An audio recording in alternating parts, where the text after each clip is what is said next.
We ready? Yeah. Yeah. All right. Hang on.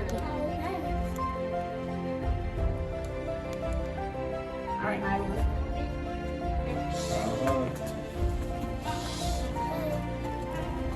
Go ahead, Avery. We're in Nirvana. Hello. Hola. Hi. Good morning.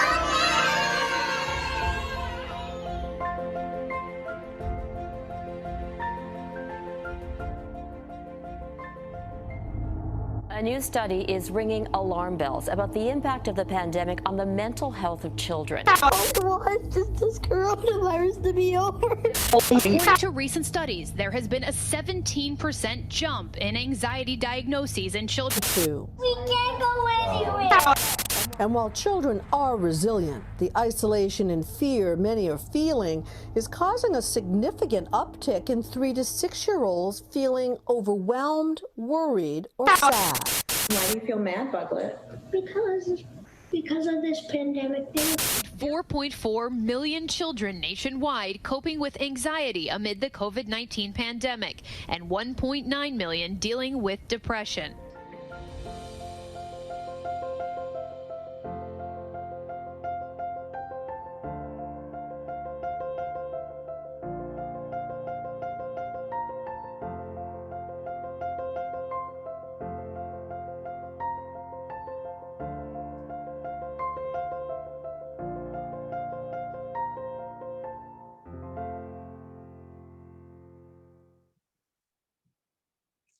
Good afternoon and greetings from Family Services. We are so pleased that you're able to join us today for our annual Raising Every Child event. This year it's a little different. This is a live event, so bear with us as we proceed through the next hour together. We are so grateful to all of you for joining us today, as well as our sponsors who make this event possible. Last year, we had planned to have this event live and in person at the Benton Convention Center, and like so many organizations, we were not able to do so. We do hope to return to an in-person event next spring, but I'd like to take a moment to thank our presenting sponsor this year, Kaplan Early Learning Company. They really stepped up and said, we know we can't meet in person this year, but we want to help support this conversation and this work that you do in the community around children, young children, and the opportunity gap, and making possibilities and opportunities available for all children to live up to their full potential. So Kaplan stepped forward as the presenting sponsor so that we could completely switch to a virtual platform and make this event available at no charge to anyone who wanted to attend. And in a moment, you're going to hear a brief word from Kaplan, but I'd also like to take a moment to thank a few other additional sponsors. I'd like to thank Liberty Hardware and Wells Fargo, and I'd particularly like to thank the Lenny Peters Foundation and Bethany Medical Center. Dr. Peters and Elise Peters-Carey have been very supportive of this event and this work in Forsyth County for the past few years, and we're very grateful to them as well. And like most organizations, we don't have the typical table sponsors sponsoring the event this year, but we had several community partners and friends join us to make today possible, and their names are shared for you on the screen at this time. Now I'd like to again thank all of our friends at Kaplan Early Learning Company and let you hear a brief word from them about the work that they do and why this is important to them.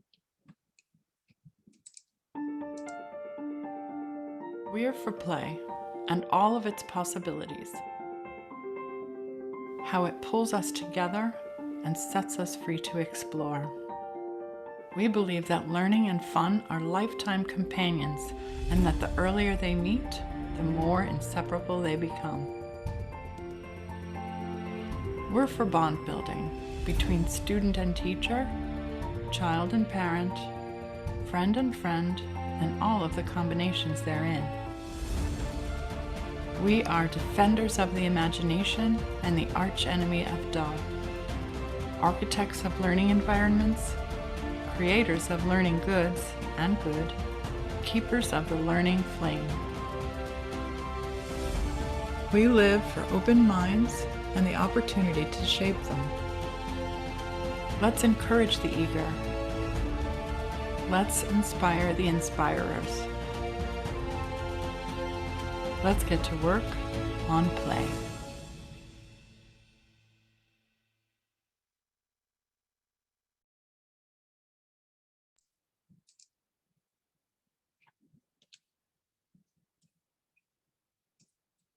Thank you, Kaplan, and I hope you enjoyed that word from them. I also want to take a moment back to last year. I want to take a moment to thank a very special individual. We have over 100 people planning to join us today, and one of those individuals is a lady who had a birthday yesterday named Mary Ruth Hord.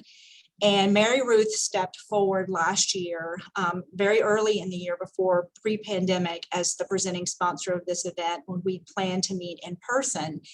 And the reason that she stepped forward and made her gift is she was planning to offer her support as a challenge. So later in this program, in the chat box, there will be a link for you to click on if you'd like to continue to support the work of Family Services. But her $25,000 gift will allow one-for-one match up to $25,000 for anybody who contributes to Family Services in this work between now and June 30th. So you'll have ample opportunity to think about how you might want to participate in that challenge.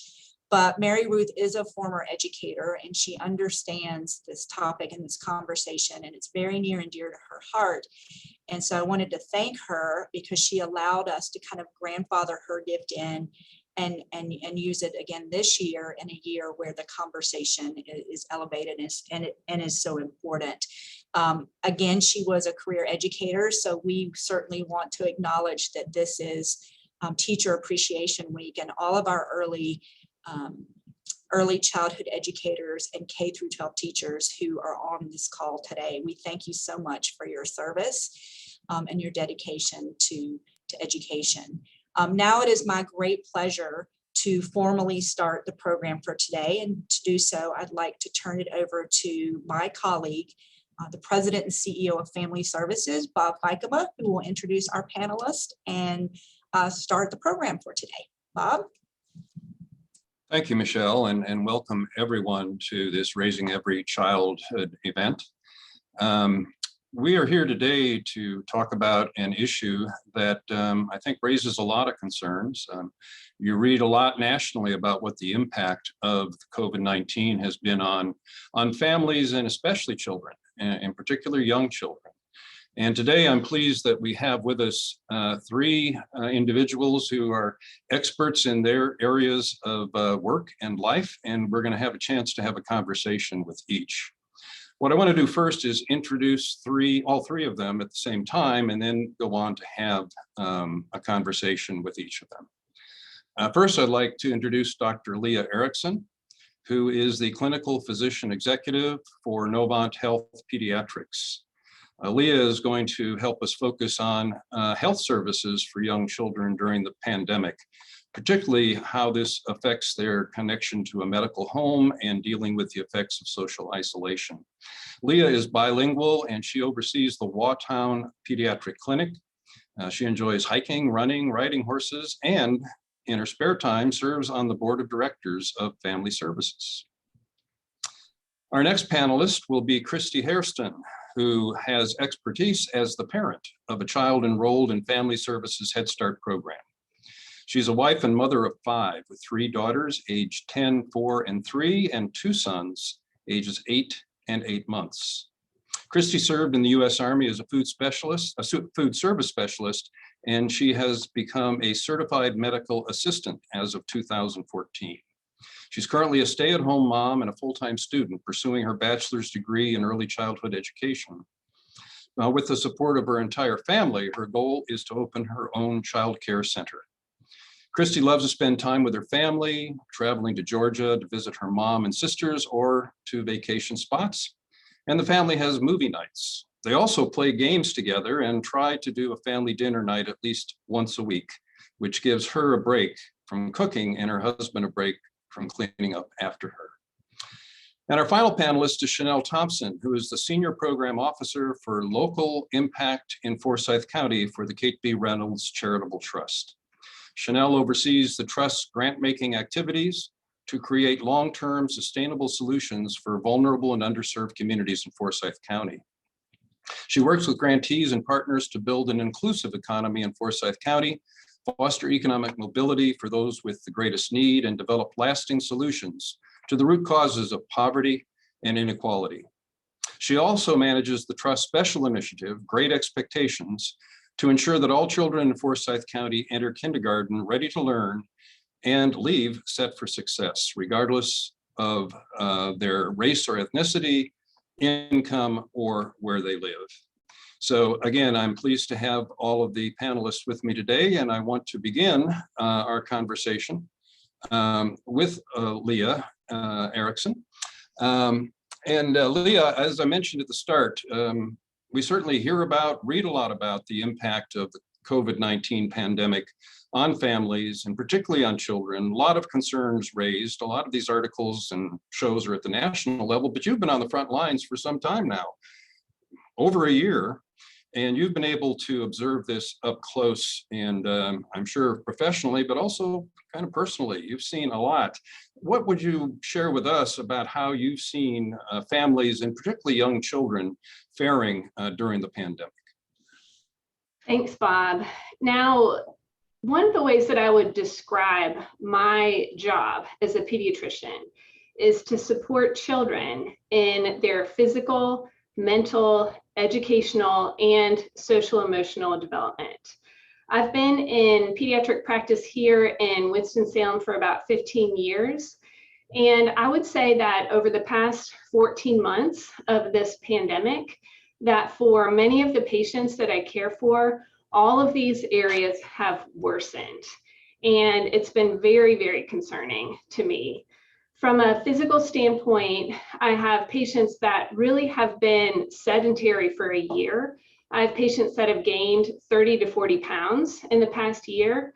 We know that risk factors for heart disease and diabetes and hypertension can start in childhood. And so I'm concerned about the long-term health impact of this year on these patients.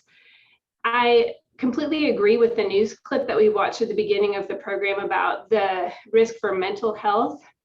We're seeing an epidemic of mental health concerns in children in our clinics, anxiety, depression, a lot of stress. We know that the pandemic has caused economic stress in families and the children are feeling this. They have had a lot of worries about getting sick or their family members getting sick. They've also been grieving the loss of loved ones. We've learned that about 40,000 children in the United States have lost a parent due to COVID. Even more than that have lost grandparents or other family members, many of whom might live out of state, out of town, out of the country, that they haven't been able to grieve together. The third is educational, that when I see my patients in the clinic, that school failure has become the norm rather than the exception. There's a lot of children that really have struggled with remote learning for a lot of different reasons. And then for the youngest children, I'm most concerned about their social and emotional development and the impact of a year of social isolation and what that's had on their development. We know what an environment looks like that is supportive of young children's social and emotional development. And that includes interaction with others, play, time to play outside, to be creative, to be read to be in a school environment. And a lot of that has not been available to them. Just a couple patient examples, I think, to illustrate this. I was talking to a mother of a patient of mine a couple of weeks ago whose daughter has a speech delay, and her speech services are still only available virtually, and that's the case for a lot of the early intervention services in our county right now. And she was telling me how difficult it is for her daughter to focus on the screen when she's trying to do her speech therapy. and her mom's concerned about how she's falling further behind in her speech development. There's another family that I care for that due to economic difficulties during COVID, their 17-year-old daughter is still having to do school remotely so that she can care for her 2-year-old brother. And I asked her, I said, you know, isn't it hard to focus on your school while you're also babysitting your brother? And she said, oh, well, he has his phone. And so that's really the way that they've learned how to manage their life during this time, is she is online doing her schoolwork and he spends all day watching YouTube videos on his phone. And we know that that is not the best environment for him and his development. So, you know, during this pandemic, I really believe that children have suffered from the decisions that we've had to make as a society to keep everyone safe, and that it's going to need to be a community-wide effort and focus to help support them in all of these areas as we come out of it. Yes, we are starting to come out of it finally. I think, I don't want to jinx it, but it does seem like we're beginning to open up and to maybe be able to resume some of the things that you've just described, Leah, that are in short supply.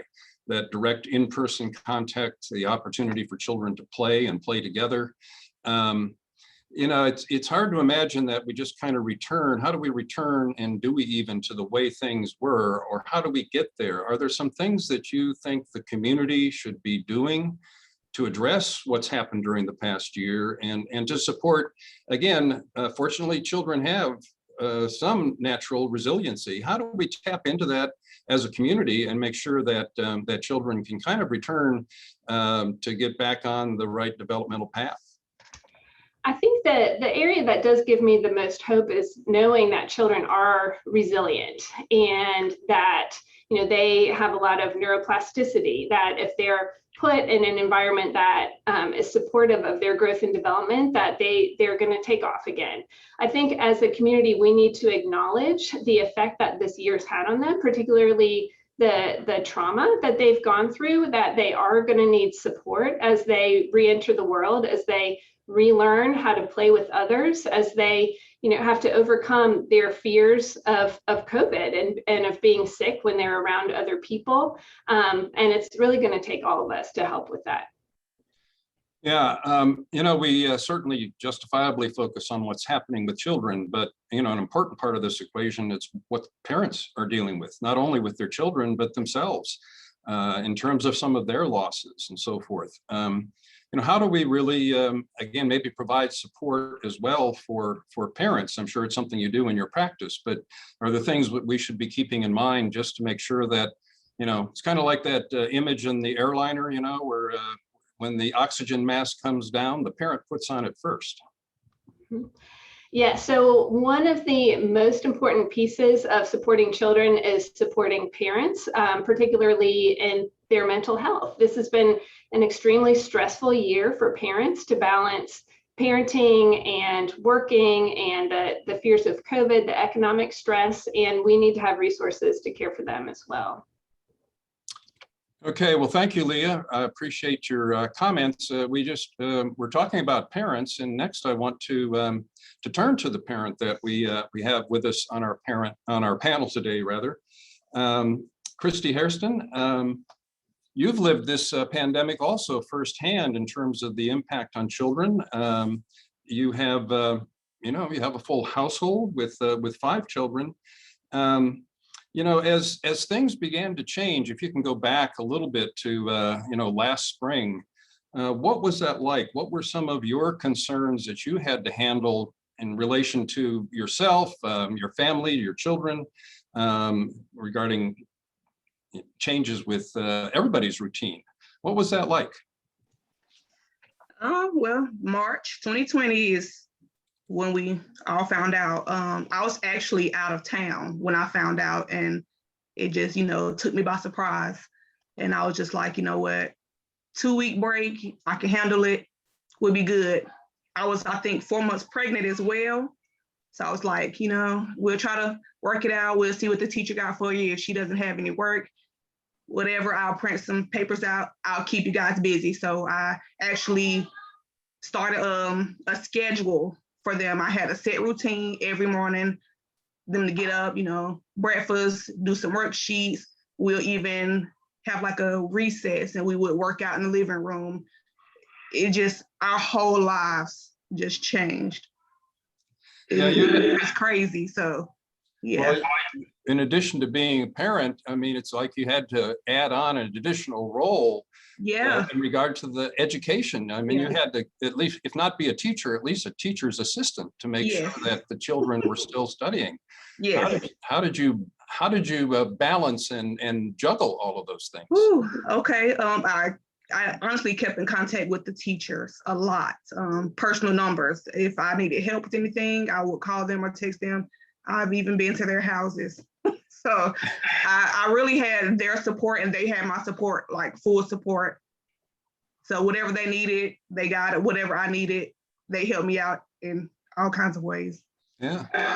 Well, one of the things that Leah mentioned was the impact on children, on all of us certainly, but especially on children of social isolation, of not having the opportunity to be around other people, especially other children. And I was just wondering how that worked for you and your family, especially when you have children of different ages. Yeah. And they have different needs. Oh, yeah. How did you manage that, given, not just dealing with one child, but you at some point had, 5 children you were trying to really support during the pandemic?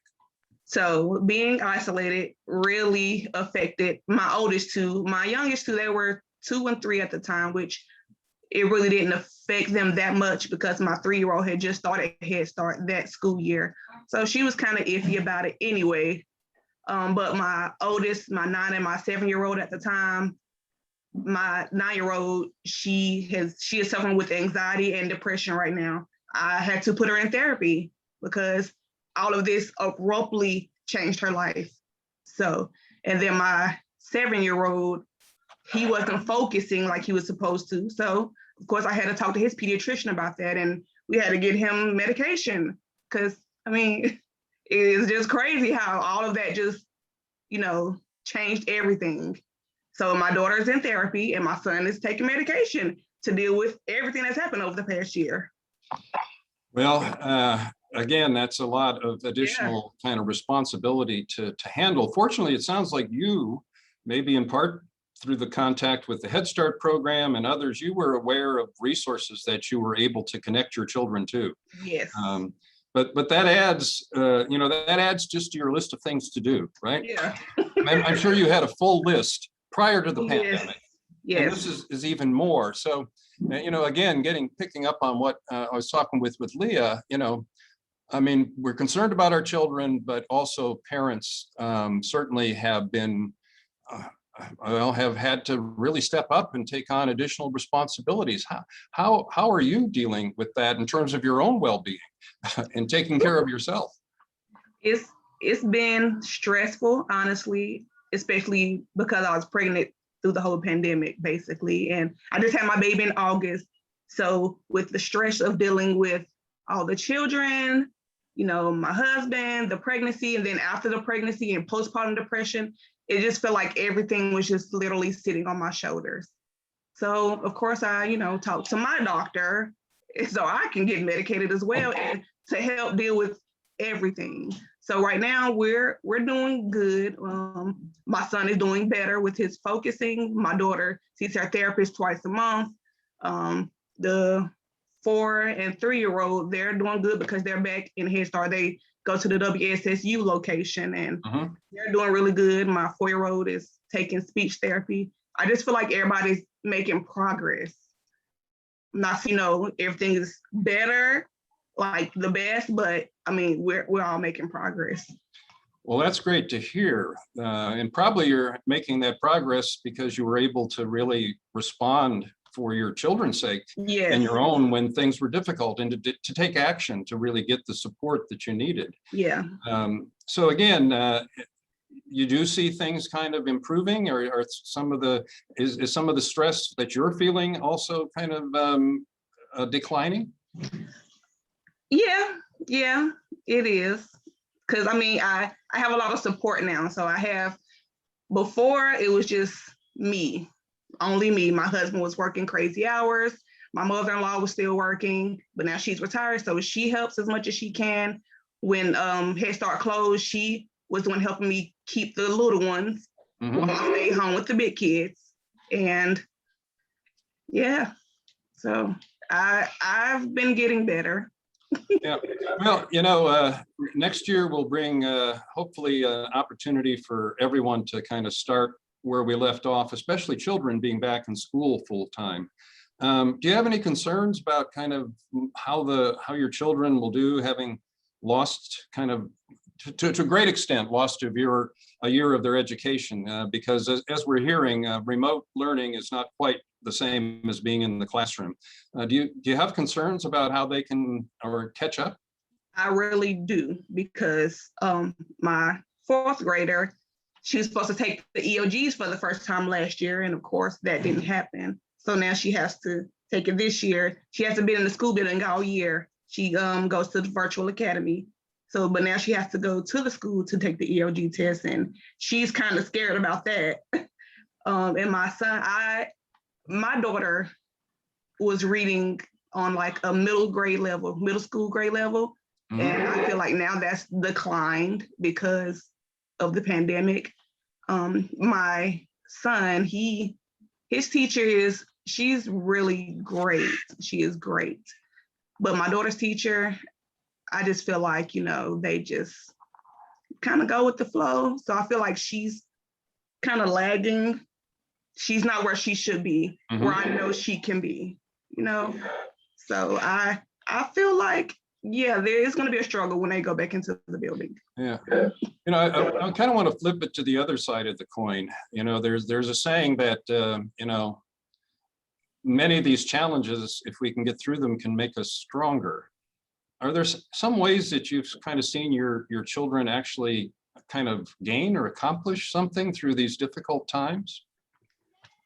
Yes, they honestly have learned to be more independent, because there's times when I have to leave them here and take the littles to the doctor, because I can't have everybody in the doctor's office, So I have to sometimes leave them here. I have a room where they have desks where they can do the work, and they stay in there, and I check on them through the camera.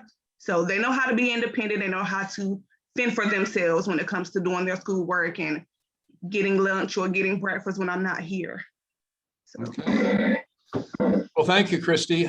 I now want to kind of bring in Chanel Thompson. And in some ways, Chanel, maybe we'll move from, Christy very much focused on her family and what's happening. And I think you and your work get a grasp of kind of the bigger picture, even across the county in particular, given your role. And I guess what I'd be interested is kind of your observations on what the impact of the pandemic has been on families and children, especially families from communities of color. And we know also that, as we picked up just listening to our other panelists, so many different aspects of life are affected. And maybe we could take a look at kind of each one in turn. It's had an effect on jobs, the economy, certainly education and health. And so maybe we could start by just taking a look at, the financial support for families. Financial resources have been affected by this for thousands of families in our community. What have you seen in regard to that? Well, first, I want to say thank you, Bob, for having me, and to my co-panelists, Dr. Leah Erickson and Christy, thanks for sharing. Christy, thank you for being so transparent with how you and your family have been managing in the pandemic. I appreciate your perspective and want to say, you're doing a great job, and I hope you feel supported in community. I think the first thing that we think about when we see what's going on is that we have to circle back to the fact that many of the things that we're seeing did not start with COVID. The financial situation, those things were happening well before COVID. In 2019, specifically, communities of color and individuals experiencing poverty were already hitting some really hard barriers and brick walls. 28% of residents in Forsyth County were experiencing asset poverty, compared to 26 in North Carolina. But communities of color were experiencing asset poverty at 46% for both Black and Latinx residents. The housing affordability rate in Forsyth County is 3.1 to 1, but we saw that the ratios for Black and Latinx families were at 4.76 to 1 times more likely to be experiencing housing affordability, meaning that they could not afford the houses that they were in. And then our uninsurance rate in Forsyth County was at 13.5%, but 15% of Black families and 32.2% of Latinx members in our community were uninsured. And so as we go into COVID, what we see is that COVID-19 magnified the vulnerability of many of the members of our community who were already experiencing fractured systems. And so what we're seeing now is really the crumbling of what was already existing. Forsyth Futures provided a community briefing on COVID-19 and highlighted some of the same statistics that we saw in 2019. We knew that households of color were more likely to be employed in occupations that would experience job loss. So we've seen a significant amount of families who were already on the edge have loss of income, which has now made them more vulnerable. The lack of assets to protect families in the 90 days to weather periods of unemployment were not there at the beginning of COVID. And so once jobs, tip wage earners, and things of the sort started to have a decline in their hours or either a full loss of jobs, we saw that those families were not prepared to be able to weather many of the storms that came up. I think things like the federal and state protection orders that were in place to prevent families from being evicted, to ensure that there were moratoriums to cover past due or to cover their utilities being turned off. All of those things are now coming full circle, and now we're seeing the experience where families are not prepared to be able to pay the back rent. They're not prepared to be able to catch up on their utilities, and so they've had an opportunity to not experience disconnections. And now in community, we have to start looking at how do we respond? And I will say that our community has been very generous. We have had individual donors, and then the foundations, the trust, United Way, and many of our sponsors have come together to provide funds to organizations who support families who are in need. And so they have tried to help these families weather some of the issues that they've experienced. And then when we take a look at education, as Christy talked about, remote learning is exasperated our children, our parents, our teachers, and our administrators.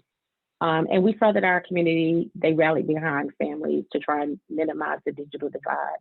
But we have to take a look at what's happening in families where 8% of our children are living in households where no adult has a high school diploma, and they've now had to become the teacher assistant, understand how to fix the computer when it's not working, communicate with teachers through, texting apps and class dojos and all of the other things. Our children are more likely to fall behind when the people who are caring for them are not prepared to be able to lift that up. And then I think the other thing that we see is COVID-19 is an adverse childhood trauma. It is an adverse childhood experience. It will be now linked to all of the other things that we use as we start to look at childhood development models. How did your child respond during COVID? Christy shared with us, the struggles that her children were having, and they are very fortunate that their mother was able to advocate for them and get the help that they needed immediately. But we have some children whose parents are not as connected to resources, and they have not had the opportunity to even begin to deal with some of the things that they are experiencing. I believe as we see this gradual shift back to in-person learning, children will be bringing more experiences of grief, trauma, stress into the classrooms, and we have to figure out how we will be able to support them in that. And finally, we just don't know what the long-term impacts of COVID is going to be in our community, but what we do know is that families who were uninsured and underinsured are going to be more likely to have long-term effects to COVID. They're more likely to experience stress and also to not have the tools and skills that they need to be able to manage and weather the things that are coming in on the other side of COVID. Thanks, Chanel, for really covering a lot of the bases that are all interconnected. And that's the thing I think that we're really finding, not only how interconnected these issues are, but certainly how interconnected we are as human beings. I know that the trust having worked with you and on different projects, is really in the forefront of addressing many of these issues, especially around equity, especially around the well-being of young children through the Great Expectations Initiative. Could you share with us what some of the next steps the Trust is contemplating to address some of the issues you've just raised? Absolutely. So I think the first thing is that the Trust really values ensuring that in order for us to have equity in community, we have to ensure that the right voices are sitting at the tables. We are advocating for shifting positions and where people are sitting, but we start that simply by listening to the community and figuring out what is it that the community is telling us they need. And so we will be listening to the heartbeat of our community, talking with parents, talking with stakeholders, and figuring out what it is that they need and how we can support. But we will not move ahead making solution-driven, creating solutions without talking to the people who are being most affected and impacted by COVID. So we'll be doing lots of listening and figuring out what the community needs from us and then moving forward on that. All right. Well, thank you to all three panelists. I'd like to kind of maybe pull this together by asking each of you in turn to kind of quickly share two things. What keeps you up at night? That is, what are you most concerned about? And what gives you the most hope? What do you see on the horizon that is kind of positive? Leah, maybe you'll start with you. So what's kept me up at night in the past year has been walking beside families that are suffering really for the past 14 months. And all of the children that when I ask them when they come to see me how they're doing, the word that comes out of their mouth is bad. And I had never heard that before. And not knowing how long this was going to last and really what the long-term impact is going to be and the potential for widening all of the gaps that we have in our community in regards to equity. What gives me the most hope is really the vaccine being available, the case numbers going down, kids being back in school, and the joy that I see on their faces when they are back in school again, and how excited they are to be there, to be with their friends, be with their teachers, and knowing that that's the direction we're moving in. Okay. Christy, how about you from the perspective of your family? Are there things that still kind of keep you up at night? And but what do you see on the horizon that's hopeful? Both. Okay, some things that keep me up at night. Just worrying about my two older kids and how this might affect them in the long run, because I mean, a lot of kids struggle with things when they're young and they don't get the help that they need, but I'm glad I can be my kids' advocate early on and help them make it through. So I'm just worried about my kids at this point. And what gives me hope is, everything's opening back up slowly, the vaccine. I've gotten my vaccine, so yeah. Things are looking up, at least as far as we're going to be able to come out and again connect with each other. I think in ways that we haven't been able to for so long. Yeah. Chanel, your concerns and your hopes. I think my personal concerns are TV and social media has exposed us to a lot. We've seen deaths, we've seen, reports every day for a year on the number of people that are dying. We have seen people die at the hands of police. We have seen, insurrection of our capital. And all of this is happening in the eyes of our youngest children. And I think the thing that keeps me up at night is I don't know that we are prepared to help children process, articulate, and then work through the trauma that they're experiencing. And so that concerns me, because all of this is hard for adults, but I know, it's everywhere. If they're on social media, they're seeing it. We don't have the same tools to, I think, buffer our children in the ways that I was able to with my youngest child, who's now 21. And I think the thing that gives me most hope is I have hope in our community. I think I saw the way people rallied around their communities. People checked on their neighbors, left groceries on doorsteps for elderly neighbors that they knew couldn't get out. leaving flowers in the yard. Community has stepped up, and I think that I have a lot of hope that in Forsyth County, we have more people who care than not, and that gives me a lot of hope. Thanks, Chanel. As I've thought about the pandemic, it obviously all of us, our lives have been tremendously affected, but they've been affected in some very fundamental ways. And one is just how, well, it's a matter of space and time. How we are spatially with each other has changed. We have to keep our distance, right? We've had to keep our distance for over a year. This is very unnatural. And I think all of us have had experience of the distortion of time when things happen, how long it was ago. So it's almost like we have to, as we come out, get reoriented to kind of just the basic way things are. I think it's starting now. People are starting, if you've been vaccinated, to give each other hugs, but it's been a while. And I just, what stands out for me, and I'd maybe like to hear further comments on it, is this whole notion of social isolation and how prominent that has become. And maybe how it speaks to something that's so basically human about us. We're social animals. So, any further thoughts on not only the impact of that, but how do we, recognizing that, find some ways even to address it short of just letting it happen? Are there things that we can do as a community that get us back together and celebrate the fact that we're social beings and we need each other?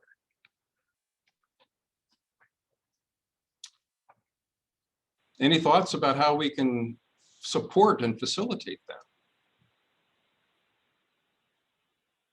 Bob, I don't know that I have a solution, but I will say that in the last 2 weeks, I've had the opportunity to spend more time in space with people who have been fully vaccinated. And it was life-giving. And so I don't know that there is a solution, but I will say that I believe, like you, that we all need a little bit more space and time with people. And so hopefully encouraging more people to just get vaccinated so that it becomes safer, because at this point, we don't have magic buttons for I've been vaccinated. So I think feeling more safe around the community that people are going to be vaccinated and make it safer for us all to be out. Well, I'm thinking with you, Christy, that, when kind of things closed up, in some ways for you, it kind of closed in because your family became really the nuclear unit. And I'm sure you had contact with other family members, but less so because people had to keep a distance. In some ways, it just speaks to the importance of community for a family, how you are connected to teachers, to other families, other children. Is that something that you really experienced? Did you feel kind of like the family was a little too close at times? Oh yeah, they still are. But yeah, when it happened, I used to see my grandparents every week, every Friday, and I had to limit my contact. And that hurt me because, those are my babies. Like, I'm the baby, but those are my babies. So, I mean, it was hard not being able to see family members and hug them, and especially my mom, because she's in Georgia. She wouldn't come up here. I wouldn't go down there. So, it was just hard. And I just, I'm glad that we can visit now. So I'll be going back soon. Good. Yeah, I'm sure that will determine a lot about how we kind of come out of this, is how we all are able to kind of reconnect, and maybe it will instill a new perspective on how important we are to each other. That old phrase, no person, I'm going to update it, no person is an island. I think if anything, the pandemic has taught us that lesson over and over. I'm going to pose a little thought question to each of you, though. I want to give you some power, okay? You know that there are a lot of funds coming into our community, both at the city level and the state level. And, it's in the hundreds of millions of dollars to kind of address some of these circumstances. Now, I am not one to say that money is everything, and sometimes it's not even anything. But if you were on a panel and you were really deciding, hey, I can take some funding and target it at something in particular that would be most useful to our community, to children, you know, to parents. Is there anything that comes to mind that would be at the top of your list as to, you know, and hopefully elected officials are zeroing in and listening to this, because, you know, what would you suggest that they really, how they could make the best use of some of those dollars? Any thoughts?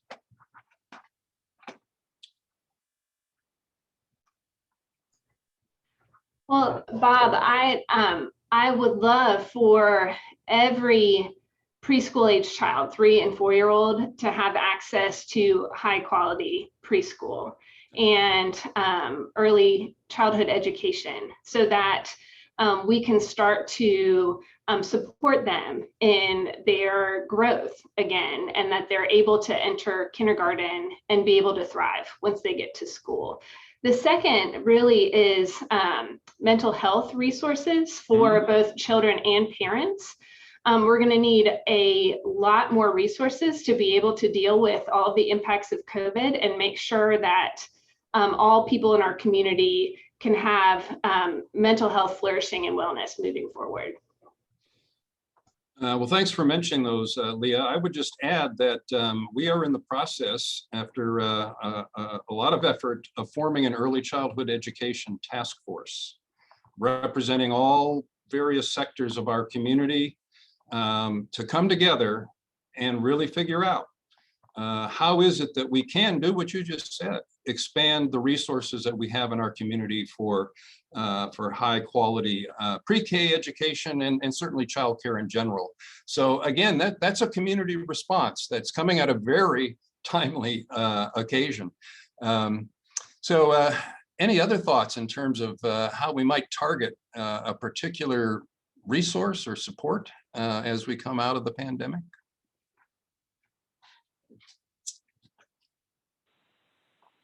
I think I would say, in addition to the things that Dr. Erickson listed up, is that I would also want to ensure that we could invest money to ensure that we had culturally competent mental health workers.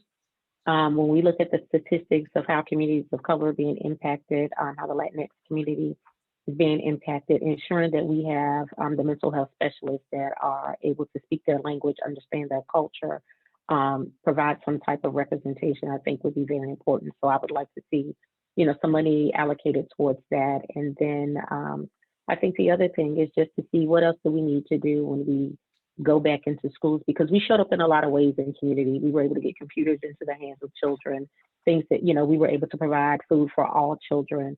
How can we continue the momentum of some of the things that we said we would do to ensure that families are not experiencing food insecurity? We are minimizing the digital divide. And how do we ensure that resources are just being allocated across the community equitably? Well, thank you, Chanel, and thank you, Christy and Leah. Really appreciate your perspectives and insights into this issue. It's one that we all need to be really thinking through as we have the opportunity to emerge from this pandemic as a better community. And now I'd like to turn it back over to my colleague, Michelle Spees, for kind of some concluding remarks. Michelle? Thank you, Bob. Thank you, Chanel. Thank you, Leah. Thank you, Christy. You know, I was listening to each of you speak, and it reminded me that what connects us is greater than what disconnects us. And I, for one, am very grateful for your time and your transparency and what you each had to offer to this conversation today. Most of you on this call today know that we are the largest provider of preschool in Forsyth County. We operate the Head Start and the Early Head Start program. So I would be remiss if I did not share with you that Head Start is currently in a recruitment process for children and families. If you know of someone who may qualify for this wonderful program, you can visit readysetheadstart.org, and our wonderful staff here will be able to assist you at any time. You know, the other program that they are offering on May 10th, along with the Winston-Salem Forsyth County Schools and several other partners is kind of a conversation on, is your child ready for kindergarten? So it's May 10th at 10 a.m. And again, you can visit readysetheadstart.org to find out more information about this opportunity on May the 10th. We're going to sign off here in just a moment. Again, I want to thank you very much for joining us. This is not, has not been a very typical year. We do hope that we can be in person with you next May and share lunch together and continue this conversation that we've been having for several years now about how our community can raise every child and do it collectively and together. And I will just close by again thanking Mary Ruth Hord for her $1,000 challenge grant that will be available to you and to all of our supporters and the public until June 30th. And we'll certainly in the chat and through a follow-up email share an opportunity for you to consider joining us in that work. And I want to close with a little word from our children. But again, thank you very much for spending your lunch hour with us. Enjoy the beautiful day, and we'll see you again soon.